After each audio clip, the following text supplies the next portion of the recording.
Buenas tardes y bienvenidos al canal de YouTube del Centro Sefarat Israel. Como todos ustedes saben, esta es una institución de diplomacia pública cuyo propósito es servir de puente entre España y el mundo judío, y lo hacemos a través de actividades como la que hoy nos trae aquí, una actividad muy especial en la que vamos a hablar sobre Marc Chagall a partir de una obra publicada por la editorial Elba, una obra muy singular de la que ahora comentaremos, y una editorial amiga de este centro con la que hemos colaborado en otras ocasiones. Y para ello, pues contamos aquí con Clara Pastor, editora de Elba, a quien agradecemos mucho que nos acompañe una vez más. Hola Israel, encantada de estar aquí. Igualmente para nosotros. Y también contamos con Guillén Usadinzaga, perdón, no sé si estoy pronunciando bien tu apellido, pero Sí, seguro que al final de sí. las traductor de esta obra de Marc Chagall, firmada por André Pierre de Mandiargues, que no sé si hay que pronunciarlo bien en el francés correcto, seguro que ahora nos ayudaréis, especialmente Guillem, y sobre la que vamos a conversar.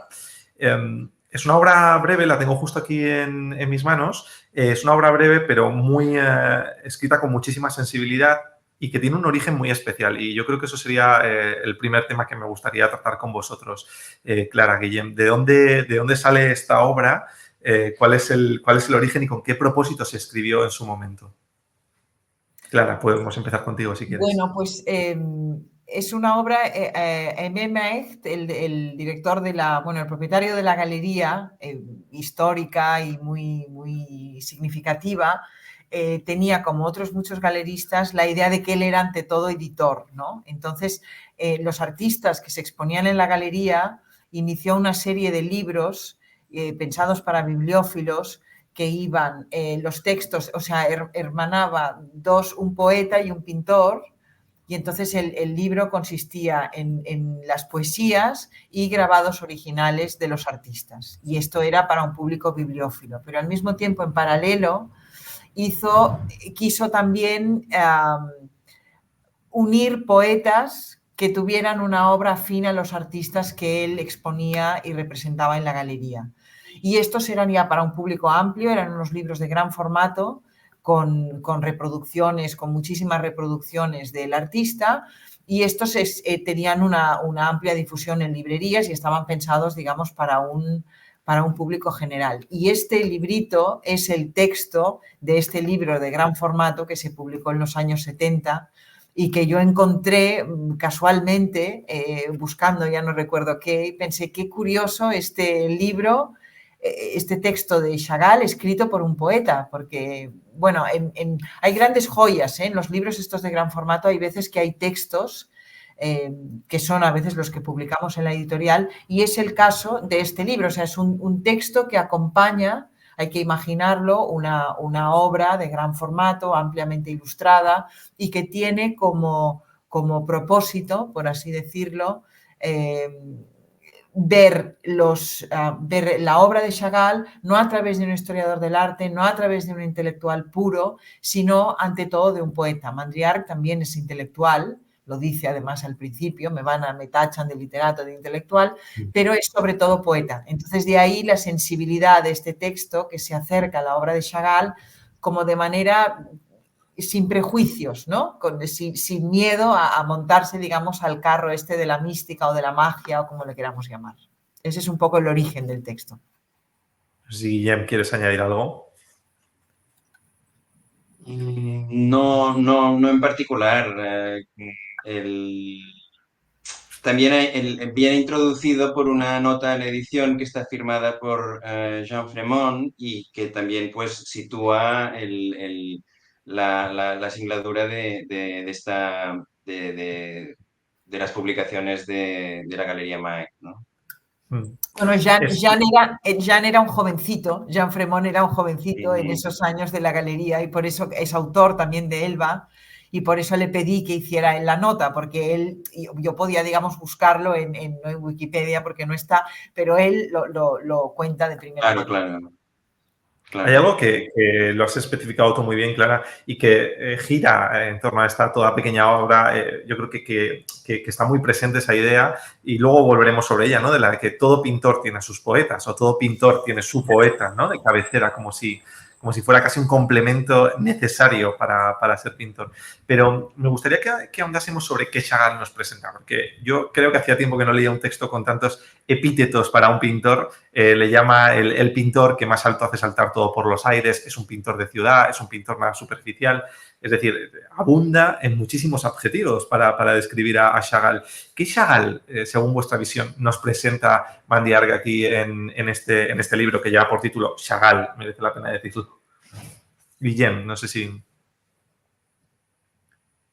Globalmente, quieres decir. Globalmente, sí. Luego profundizamos Em, en algunos detalles. de acuerdo, de acuerdo. Yo creo que un aspecto muy importante, que después lo podemos desarrollar si se da el caso, él habla mucho del amor, bueno, de una base muy profunda a partir de la cual crea Chagall, que es el amor, que puede que haya unas raíces religiosas, y a través de eso una afirmación de la vida, y yo creo que ese es el punto que verdaderamente Pierre de Mandiarc mm, admira más profundamente en la obra de Chagall. Sí, Es verdad que el amor está... Sí. es así, sin duda, seguramente es de las palabras que más aparece en el texto y además lo relaciona también con la religión, ¿no? O sea, la religión como un acercamiento y una forma de amor y una exploración de la bondad. Entonces yo creo que lo que señala, como muy bien has dicho, Guillem, Mandiarc, es bueno, que es sobre todo un poeta, un artista, un pintor del amor, como lo es el lugar de la poesía, ¿no? Y en eso también los hace hermanos. Y a eso añadiría, que creo que también está bastante presente en el texto, el autor señala bastantes veces lo del poeta este que hace estallar todo por los aires, el poeta aéreo, el poeta que es como un elfo. A mí hay una cosa que me gusta mucho de este texto y que señala muy bien Mandiar, que es esta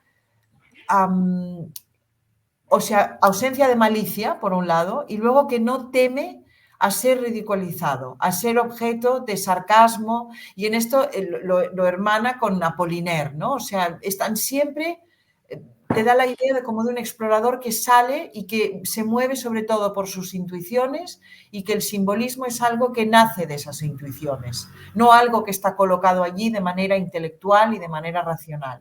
Entonces eso es algo que me gusta mucho de este texto porque Chagall se lo critica muchas veces por ser naif, por ser un pintor fácil, por ser un pintor explicativo, porque conozco bastantes conocedores del arte Sí, que es arrugan así. un poco, ¿verdad que sí, Guillem? Bueno, tú sabes incluso mejor que yo, pero arrugan un poco la nariz, ¿no? El próximo libro es sobre Chagall, entonces hay como, bueno, es una forma de snobismo, ¿no? Y entonces me gusta porque Mandiart rompe eso y dice, cuidado, quizá no es tan, sino que es algo muy propio de él y algo deseado. Y eso también es raro en un artista, ¿no? Esa falta de afectación de alguna manera. Ujú. Es muy curioso, ¿no? Porque, bueno, lo del amor está muy presente. De hecho, me ha gustado muchísimo una reflexión que hace sobre cómo Chagall es el pintor más moderno por ser el pintor del amor, cómo no hay nada más moderno que el amor, ¿no? Nada más por lo que el tiempo no pase, ¿no? Como el amor. Y me parece una reflexión bonita, pero al hilo de lo que decía Clara, él dice que recibe críticas, ¿no? Mandiart dice, recibo críticas por aquellos que me dicen que no me puede gustar el estilo de Chagall y a la vez otros estilos, ¿no? Y él dice una frase que dice, mi respuesta siempre ha sido que me complace lo que me emociona. No sé qué visión nos puede dar un poeta de la pintura que no nos puede dar otro tipo de escritor que escribe sobre pintura, ya sea un crítico de arte, ya sea un historiador de arte. ¿Qué pensáis que tiene de especial la visión de un poeta como Mandiart frente a otras visiones que podemos encontrar también en Elba, por supuesto, y en otras muchas editoriales? Pero ¿qué visión pensáis que nos da un poeta como él? Guillem. Bueno, yo creo que una cierta verdad del impulso artístico, de la práctica artística que él reconoce en Chagall Y a mí me parece que, bueno, pues una construcción menos, aunque él hace esa definición del mismo diciendo que, bueno, se reconoce como, o le reconocen como intelectual, una aceptación del arte menos mediada por conceptos, más como quien pues cruza una esquina, pasa una esquina y se encuentra como con una fiesta o algo que pasa en la calle y lo procesa por unos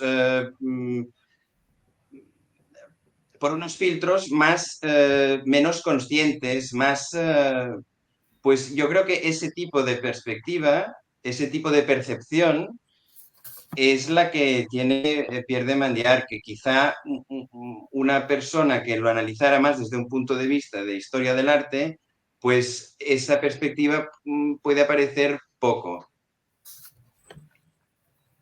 Sí, Clara. yo coincido totalmente con lo que dice Guillem y además es interesante eso, ¿no? Que él mismo se califica o dice que le califican como literato y como intelectual y él a continuación es absolutamente fiel a lo contrario, ¿no? Como demuestra que es injusto que o sea, que él no va a ejercer esa intelectualidad. Para mí, la razón de publicarlo es que era un acercamiento a Chagall precisamente escrito por un poeta, porque ahora es una generalización, pero para mí los poetas muchas veces son los mejores críticos, ya sea de pintura o sea de literatura. Diría así rápidamente por dos razones. Primero, porque hay una desinhibición que muchas veces no está en el crítico profesional, que tiene muchas bastidas en su cabeza, muchas cosas que tiene que acomodar, una ideología política, digamos, una inteligencia que sostener, o sea, es muy consciente de sí, ¿no? De no decir una tontería, de no obviar algo que se ha dicho antes. El poeta no tiene esto. Pero cuidado, no es que el poeta se lance a una rapsodia, el poeta tiene el don de la precisión. Y entonces, volviendo a lo que decías al principio, Israel, todos esos calificativos que encuentra para Chagall es pura poesía. O sea, eso no es algo que uno se saque de la manga si no es poeta. Puedes decir algo muy inteligente sobre un pintor, pero todos esos epítetos es un poeta que está trabajando sobre otra forma de poesía, ¿no? Entonces, eso es lo que tiene el texto de Mandiar. Nos muestra, él pone otros ejemplos de cómo Chagall inspira a Apollinaire, cómo inspira a Luard, pero él mismo está ejemplificando el efecto que tiene Chagall sobre una mente poética y una mente sensible. Entonces, eso es lo que para mí es tan extraordinario de este texto. Es curioso la comparativa que ha hecho Guillem, porque cuando ha dicho que bueno, era como el que gira una esquina y se encuentra una fiesta, me ha recordado a que Mandiar dice que para él toda exposición de Kandinsky tiene los mismos efectos que tomar cocaína. Me resultó muy chocante cuando lo leí, pero te paras a pensar y claro, uno piensa en los cuadros de Kandinsky y entiende, ¿no? Esa comparativa tan radical podría ser, pero que puede ser también muy acertada, ¿no? Entonces, me parece que eso solo lo puede hacer un poeta, como decía Clara, ¿no?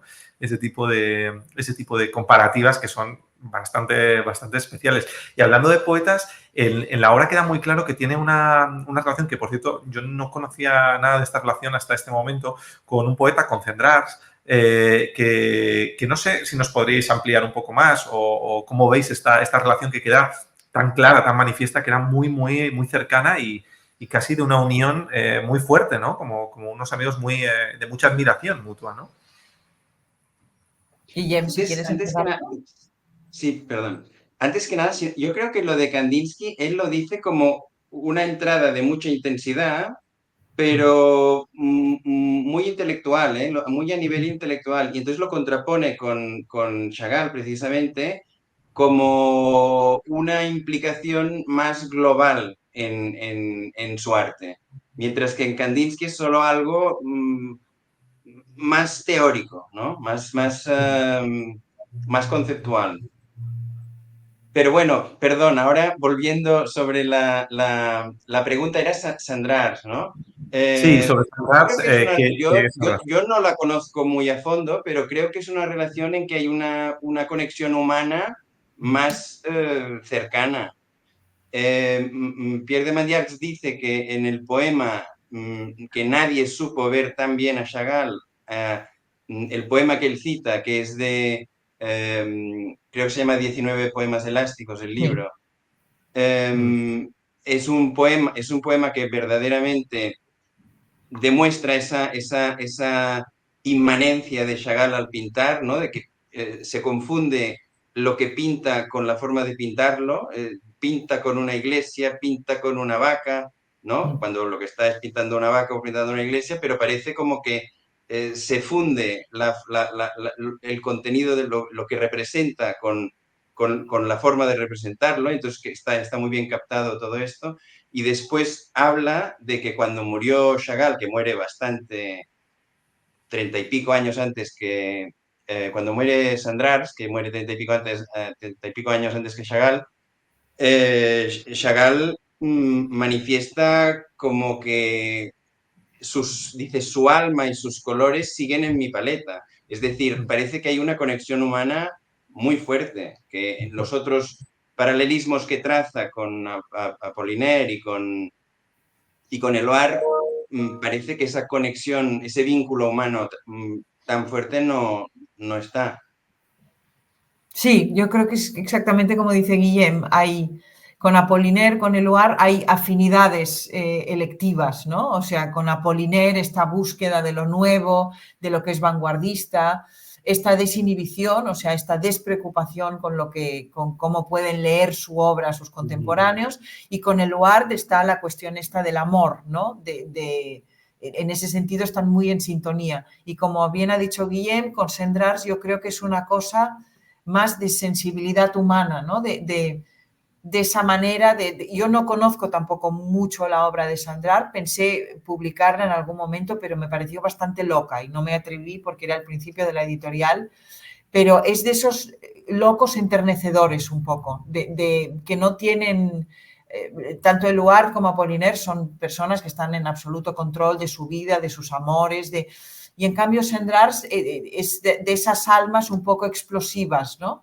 Es quizá la representación de esa, o sea, Chagall hace estallar por los aires, pues Sandrars es lo que estalla por los aires. Estoy especulando, pero yo imagino que eso debía de enternecerle mucho a Chagall, que es un alma muy sensible, ya se ve por su tipo de pintura, ¿no? Es por eso que también a veces es blanco, pues de encogidas de hombros, arrugadas de nariz, porque tiene esa espontaneidad y y yo creo que es por ahí, no es una cosa intelectual y no es una cosa tanto de afinidad artística, sino de cercanía humana. Así es como lo leo yo, ¿eh?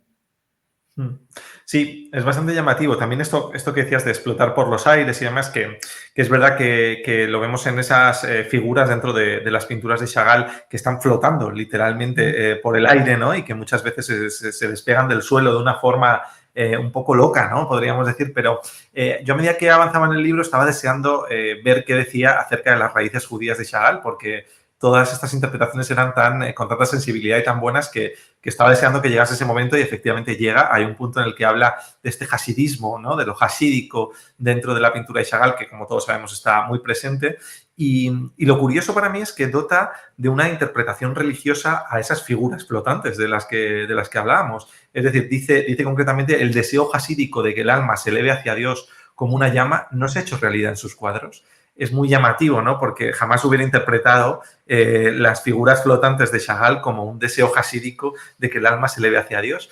No sé si eso os parece como una interpretación, todas las que hacen las raíces hasídicas judías de Chagall, no sé si os parece como acertado, si pensáis que el propio Chagall lo hubiera visto así o no sé cómo veis esta visión. No. Si queréis, empiezo Guillem. yo. Pues también habla se ve que en el hasidismo se valora la emoción espontánea como una vía como de acceso a Dios Y entonces Pierre de Mandiac lo dice como algo que puede ser que se vea reflejado en la obra de Chagall. La espontaneidad, el baile incluso, se ve que toda una serie de prácticas muy, bueno, me imagino como colectivas y que no pasan tanto por la razón, incluso por el orden. Dice que en el hasidismo la rutina a veces se ve como un freno a la cercanía a Dios. Entonces hay que favorecer la improvisación, el baile, el salir un poco de lo marcado, de lo pautado, etcétera. Y concretamente con esta parte del movimiento, es muy interesante que hay un escenógrafo que de origen creo que era ucraniano, pero que escribió un libro sobre Chagall, que es Boris Aronson, y él dice el dinamismo, y él era ucraniano, evidentemente conocía el hasidismo, conocía ese contexto, ese ambiente, y él dice, el dinamismo de los cuadros de Chagall es el dinamismo del hasidismo, ¿no? Es el dinamismo de esa práctica, de esa rama del judaísmo ortodoxo, ¿no? Bueno, para mí el pasaje que tengo marcado, el mismo que has leído tú, Israel, claro, para mí fue un descubrimiento porque yo no sé nada o sea, no sé casi nada, digamos, de la tradición judía, de la tradición hasídica. Entonces, lo iba leyendo y pensando sobre la marcha, ¿no?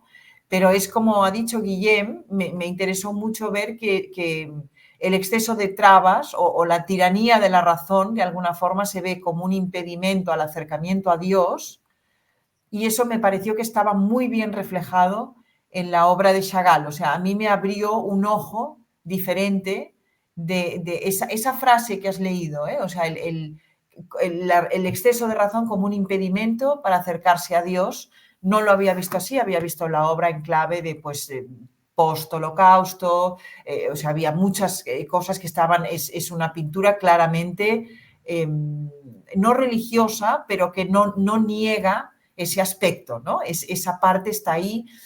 Mandriarc lo llama, yo creo que con mucha habilidad, mágico, pasa del místico al mágico, porque esa es una palabra quizá más aceptada en un momento que hay un laicismo muy militante, digamos. Entonces creo que ahí es bastante astuto.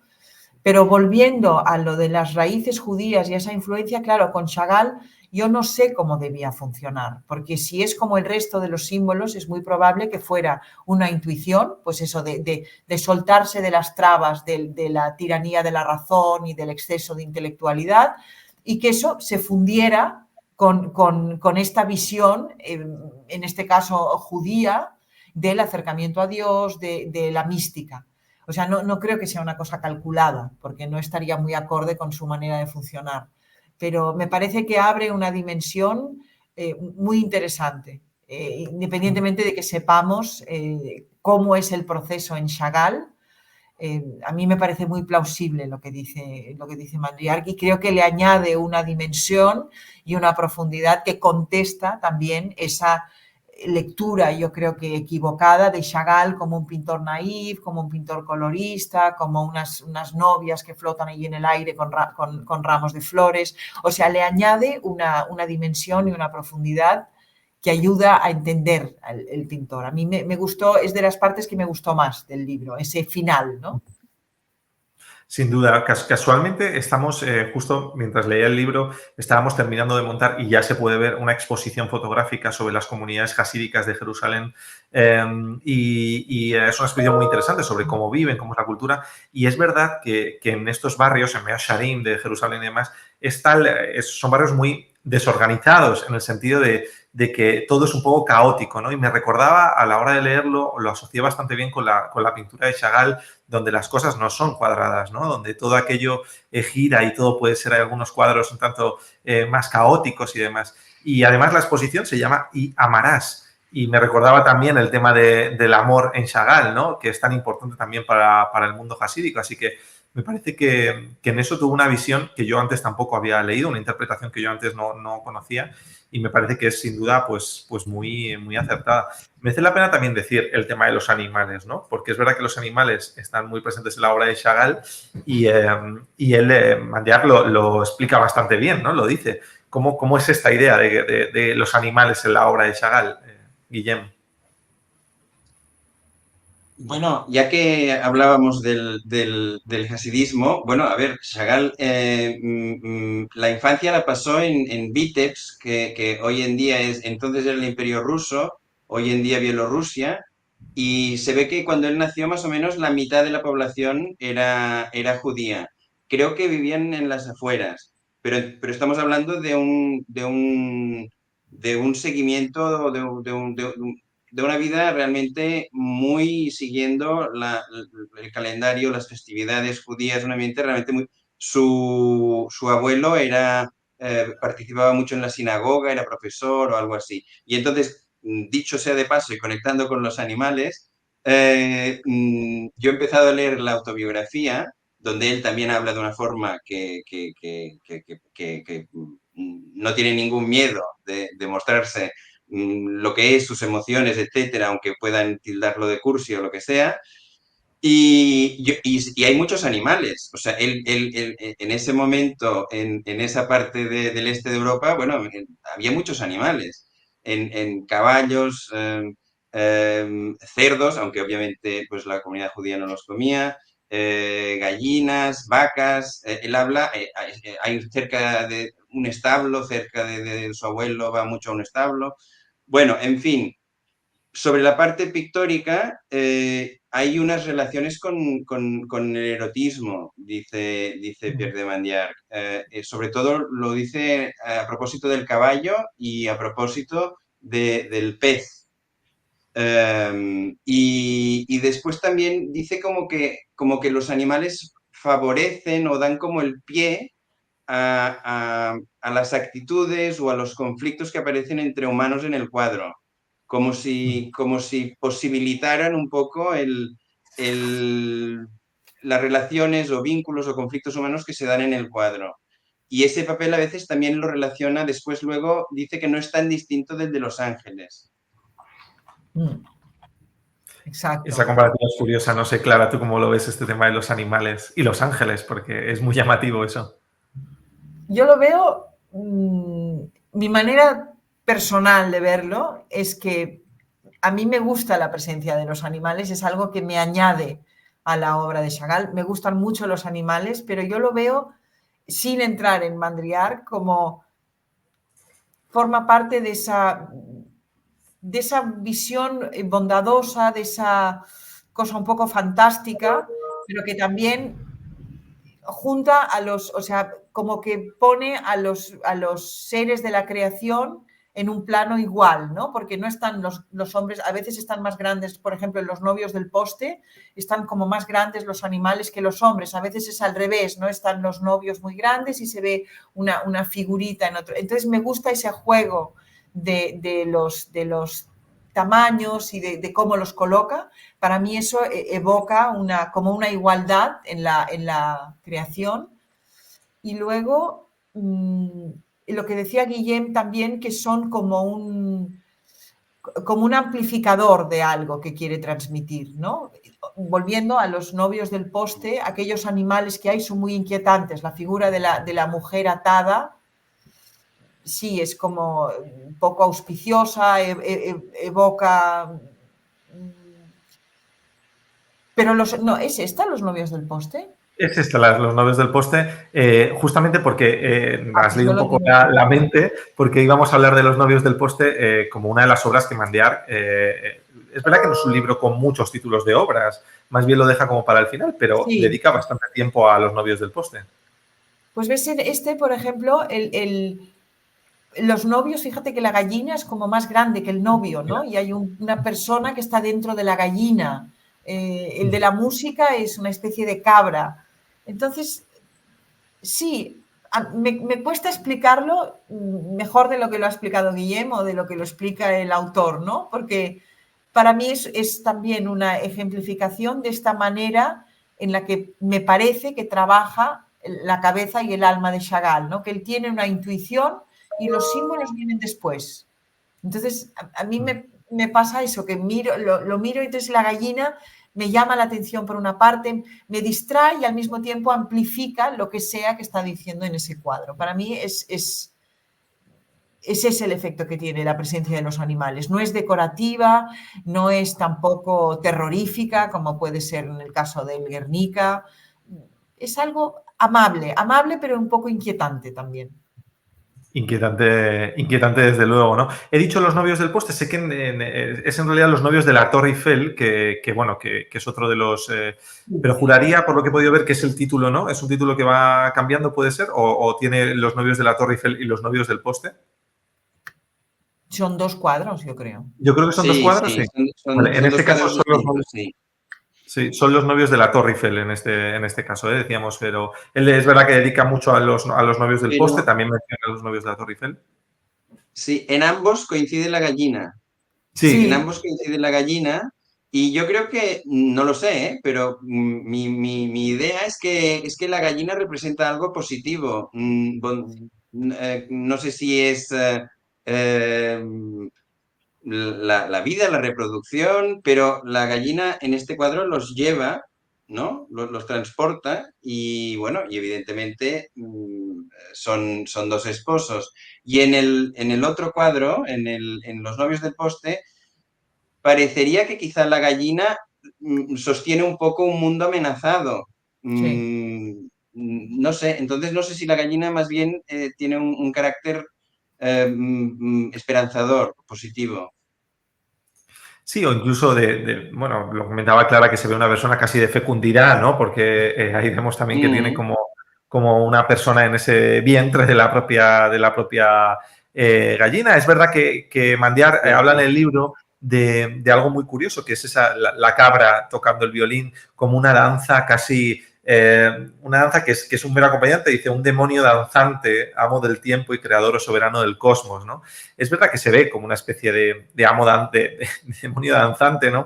Allí manejando el cosmos desde la parte del cielo, ¿no? De estos novios de la Torre Eiffel, pero es verdad que son interpretaciones a la pintura de Chagall muy curiosas. No sé si por el tiempo, yo a veces pienso que también estas obras escritas en otro tiempo tuvieron otra forma de verlo o quizás si son más por la visión de un poeta que hablábamos antes, ¿no? Pero en cualquier caso son interpretaciones, como decía Clara, plausibles y muy válidas, ¿no?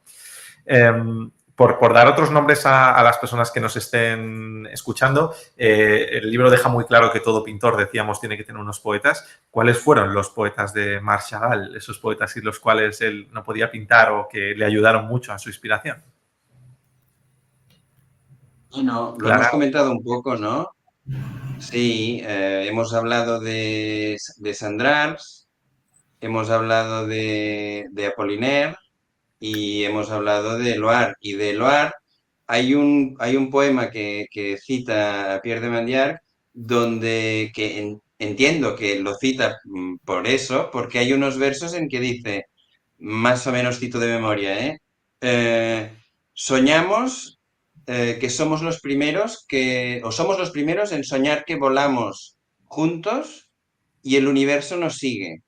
Entonces, esta fuga o elevación, yo entiendo que es esa la razón por la que Pierre de Mandiarc cita ese poema de Eluard, que ciertamente tiene poemas dedicados a Chagall.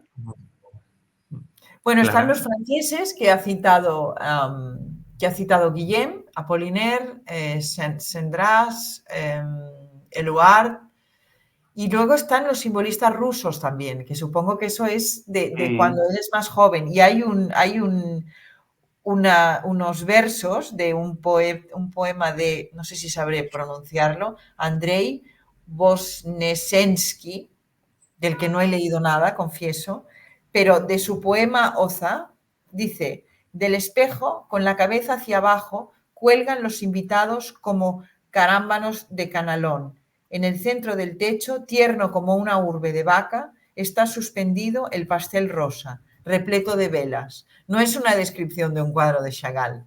es un verso de este poeta ruso. Entonces podríamos decir que Chagall sacó su inspiración. Yo no conozco muy bien a los simbolistas rusos, los he leído muy fragmentariamente, pero claro, si hay más de eso en este universo, se entendería bien su inspiración. Entonces su inspiración original sería más ese simbolismo ruso que no los poetas que encuentra pues, cuando va a vivir a París, ¿no? Entonces yo creo que son esos dos grupos, ¿no? Esos dos mundos que están muy presentes en su pintura. Totalmente. De hecho, hay un cuadro muy conocido, yo creo, de Chagall que coloca, estaba intentando buscarlo a Stalin en el centro, si no me equivoco, y representa muy bien lo que tú estás diciendo, porque todo el mundo está como colgado de algún lado en ese cuadro, donde no hay un suelo aparente, o sea, es una cosa como que todo el mundo estuviera colgado como caramba, sí, efectivamente. Pues nada, Clara, Guillem, lo único que podemos hacer desde Centro Sefarat es agradeceros.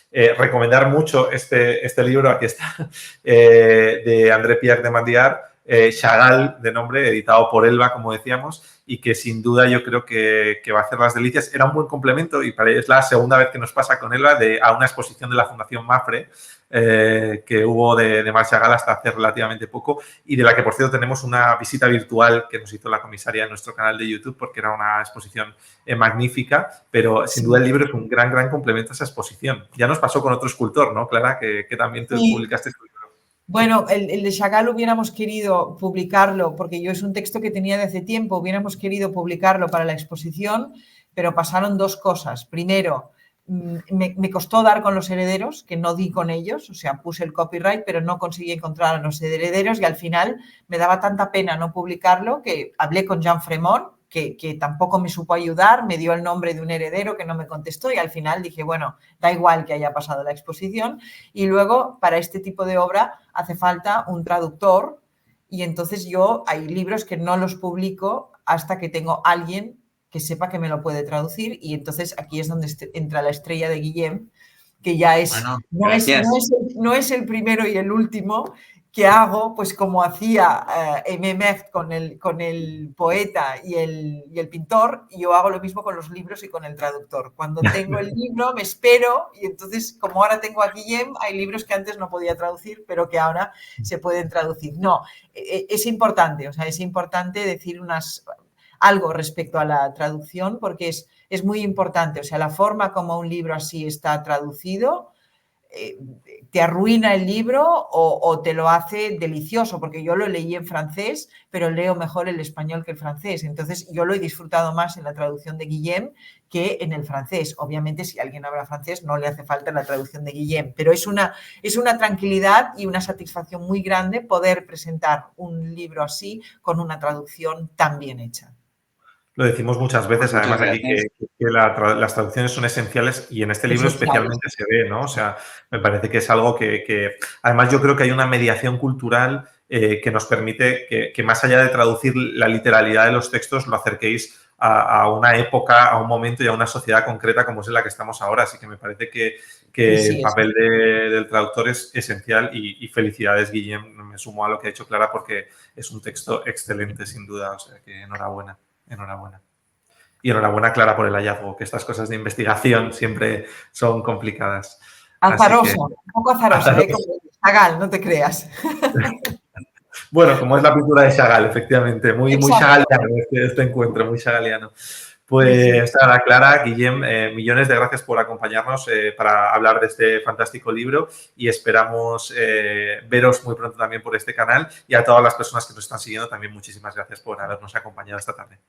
Muy bien, muchas gracias, Israel. Gracias, Guillem. Gracias a ti. Adiós, adiós.